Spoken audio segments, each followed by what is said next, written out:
Hey everybody and welcome. Today I'm going to make another art journal page in my Action art journal. That's the journal I use the most at the moment. And I have this page with the red pattern on it. It's a stencil pattern, but I don't like it next to that greenish turquoisey page. And I also don't know what to do with it. I just cleaned the stencil on it and I cleaned the stamp, or I tried a stamp on it, and now I think about just covering up what's on there and create a page that goes a little bit with the colors that I have on the right.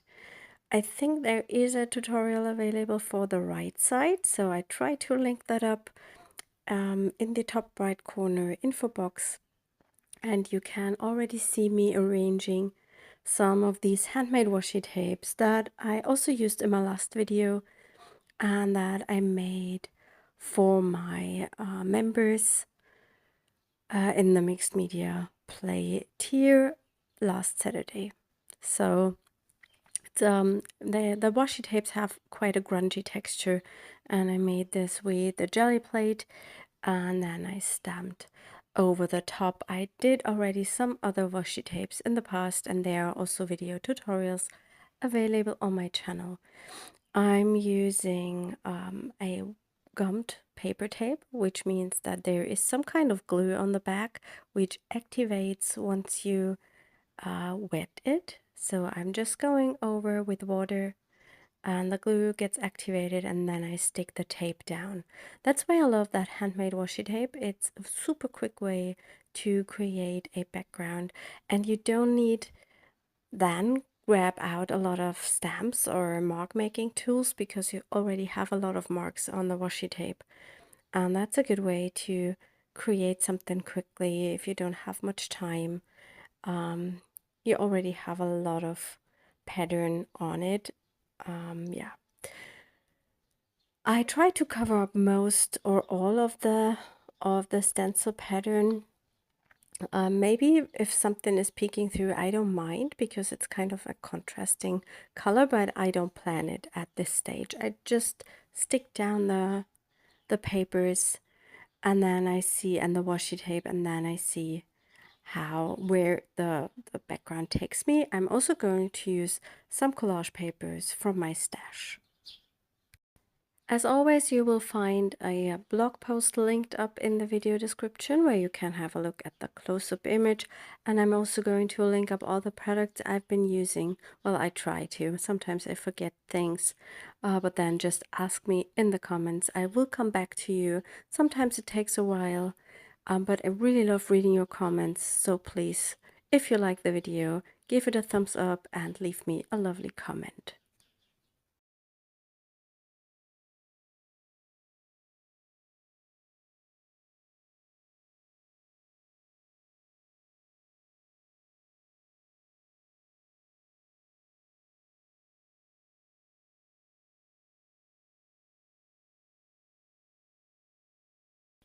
I really like the turquoisey greenish papers I found in my boxes where I have the smaller pieces of my collage papers, and the colors are perfectly for compared to the right side, so they are very cohesive.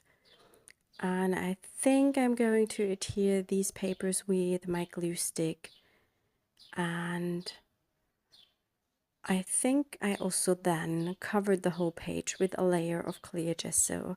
It's been a while that I made this page, so and I often make a few pages or record some videos, and then sometimes when I do the voiceover I cannot remember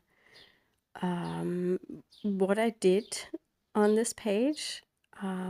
Sometimes that's really nice because I inspire myself with my videos, and sometimes if I don't have a creative idea, I just go through my videos and then I watch one of them and create something with, I would say, with the same recipe.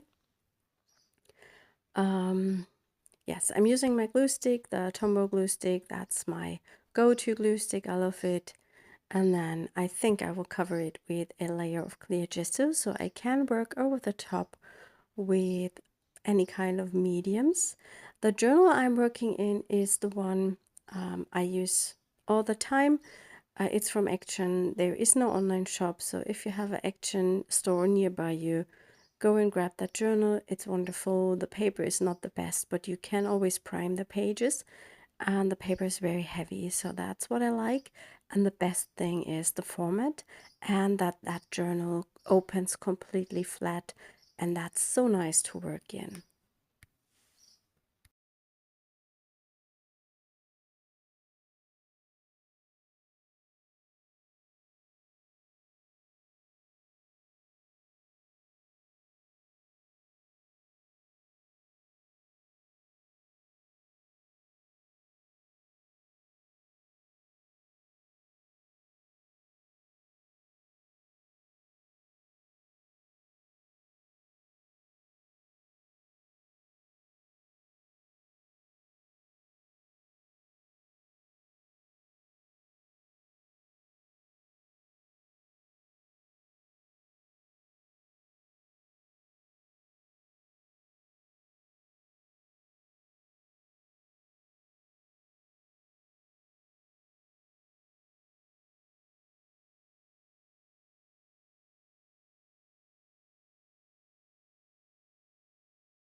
Yes, and here you can see I haven't left any of the red, just because I really liked the process, I think, and the red was not the best for this color combo, although it's a complementary color, but there was no red on the right side, and I just wanted to give the page a new start. I'm now going to go over the top with the clear gesso. I'm using a silicone brush because I don't like brush strokes on the background, and I also like that this one is so easy to clean.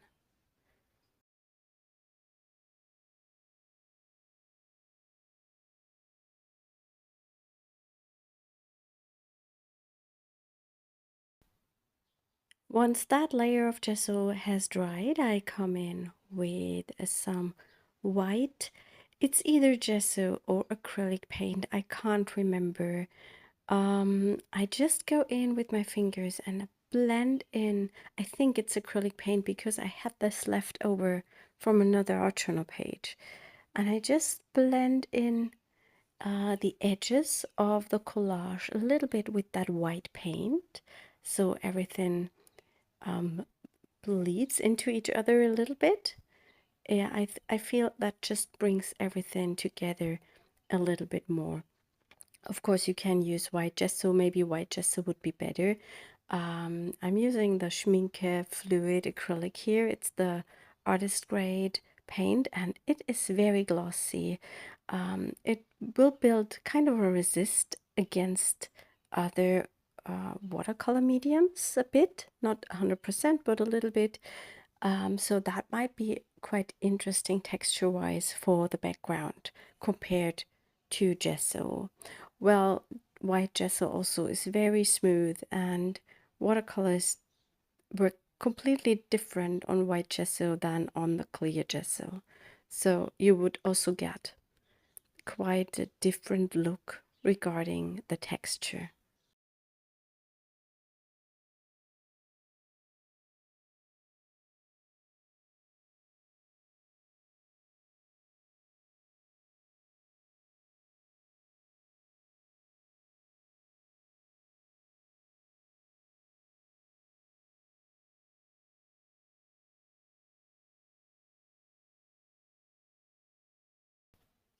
Whilst the paint is still wet, I decided to grab my Stabilo All pencil and make some scribbly marks onto the page.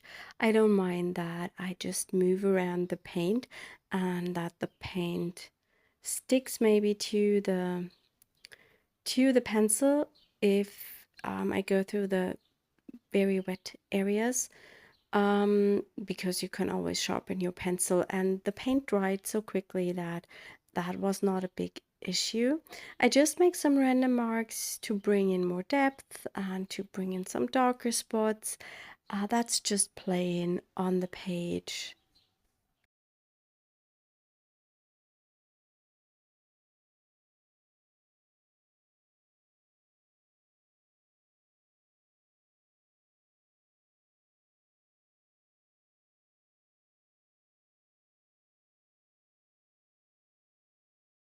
That pencil is water soluble, and sometimes I dip the nib into water, and I also here just dip my finger into the water, and then I just move around the pigment a little bit.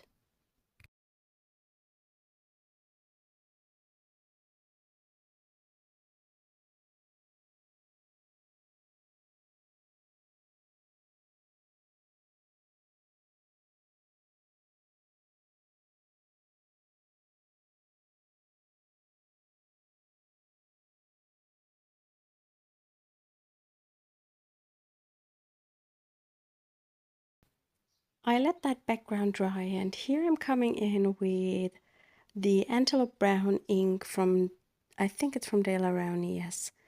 It's the FW ink. And I have it in this little pipette bottle because I bought the big refill bottle because it was so cheap on Amazon. I think I paid 10 euros for it, so it's a very good price for a big bottle of ink. And I just put some of it into that pipette bottle so it's easier to use.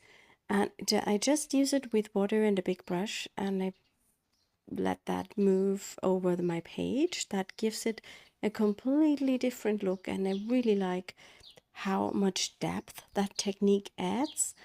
It's a technique you can always use on top of a collage using a thin layer of ink, just to bring everything together and to bring in some depth and also different color a little bit. Here I'm going onto the page with the distress crayons.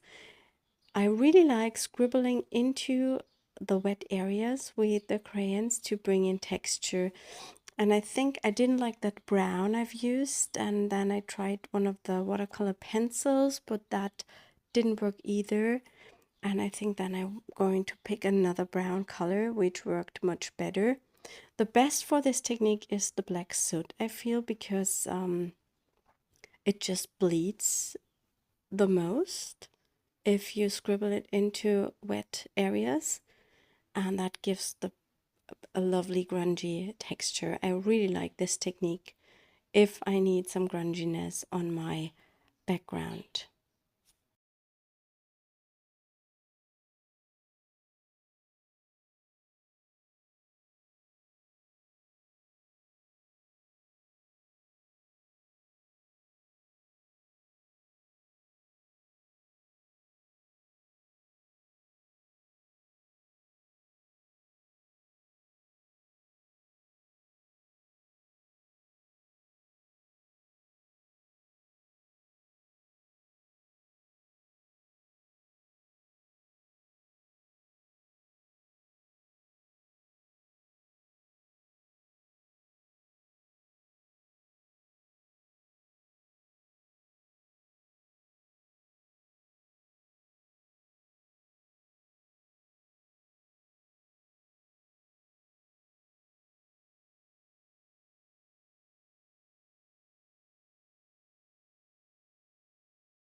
I also wanted to see if you can alternatively use maybe these distress watercolor pencils, and I'm using the black soot just to bring in a similar texture that I did with the distress crayons. I think it's a bit different. I don't use these pencils a lot, and I think it's not necessary to have them. As an alternative, I would buy some of the Derwent Inktense. I think that's a better product regarding the price. but you can create a similar look even if you don't have the distress crayons. You can use near colors or any water soluble pencils. And what you also can use, for example, the black one for, is to make splatters. Here I try to remove some of the paper so I have a bigger area of pigment to grab from, but that was quite difficult. So I just will do this with a paper cutter or with a sharp knife just to open that paper a little bit. I'm using a little fern brush to make splatters on my page. I think black splatters fits this style of background perfectly.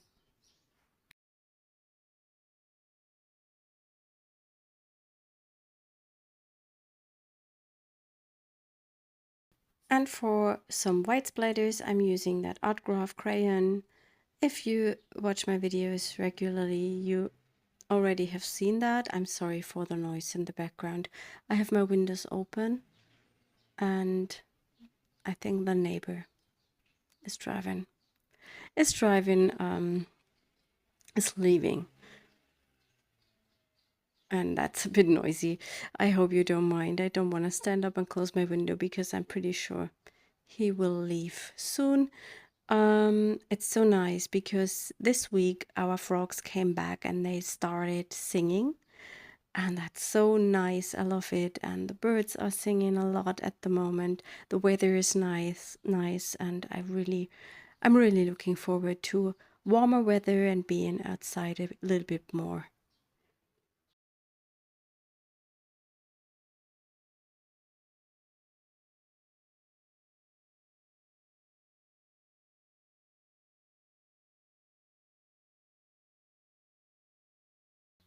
For a focal image, I searched through my stash and found these leaves. They are made with our Sketchy Leaves #2 stencil.